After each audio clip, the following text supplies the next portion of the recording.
एक राजा वन विहार के लिए गया। शिकार का पीछा करते करते राह भटक गया। घने जंगल में जा पहुंचा। रास्ता साफ नहीं दिख पड़ता था, साथ ही कोई राह नहीं। रात हो गई। जंगल के हिंसक पशु दहाड़ने लगे। राजा डरा और रात्रि बिताने के लिए किसी आश्रय की तलाश करने लगा। ऊंचे पेड़ पर चढ़कर देखा तो उत्तर दिशा में किसी झोपड़ी में दीपक जलता दिखाई दिया। राजा उसी दिशा में चल पड़ा और किसी वनवासी की झोपड़ी में जा पहुंचा। अपने को एक राह भूला पथिक बताते हुए राजा ने उस व्यक्ति से एक रात निवास कर लेने देने की प्रार्थना की। वनवासी उदार मन वाला था।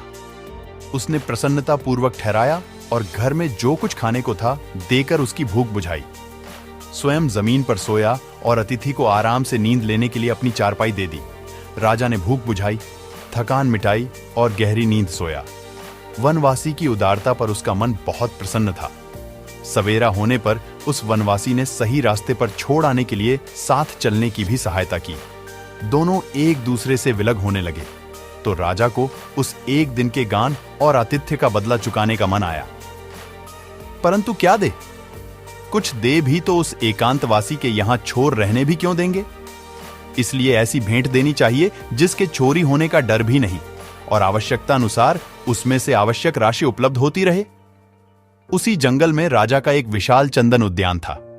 उसमें बढ़िया चंदन के सैकड़ों पेड़ थे। राजा ने अपना पूरा परिचय वनवासी को दिया और अपने हाथ से लिखकर उसे चंदन उद्यान का स्वामी बना दिया। दोनों संतोषपूर्वक अपने अपने घर चले गए। वनवासी लकड़ी बेचकर गुजारा करता था। इसने लकड़ी का कोयला बनाकर बेचने में कम श्रम पड़ने तथा अधिक पैसा मिलने की जानकारी प्राप्त कर ली थी। वही रीति नीति अपनाई।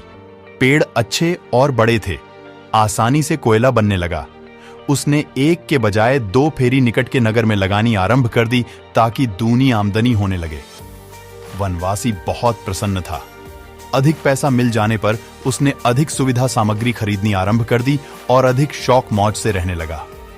2 वर्ष में चंदन का प्रायः पूरा उद्यान कोयला बन गया। एक ही पेड़ बचा। एक दिन वर्षा होने से कोयला तो न बन सका।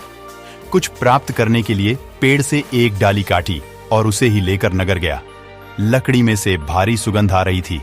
खरीदारों ने समझ लिया चह चंदन है। कोयले की तुलना में 10 गुना अधिक पैसा मिला। सभी उस लकड़ी की मांग करने लगे।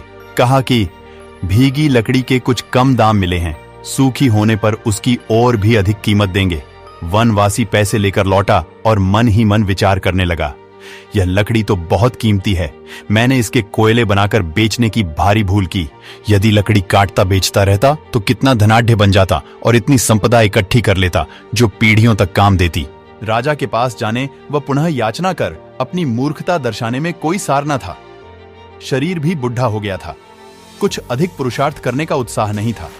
झाड़ियां काटकर कोयले बनाने और पेट पालने की वही पुरानी प्रक्रिया अपना ली और जैसे तैसे गुजारा करने लगा।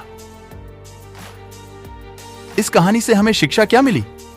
मनुष्य जीवन चंदन उद्यान है। इसकी एक एक टहनी असाधारण मूल्यवान है। जो इसका सदुपयोग कर सकें वे धन्य होंगे। जिसने लापरवाही बरती वे वनवासी की तरह पछताएं।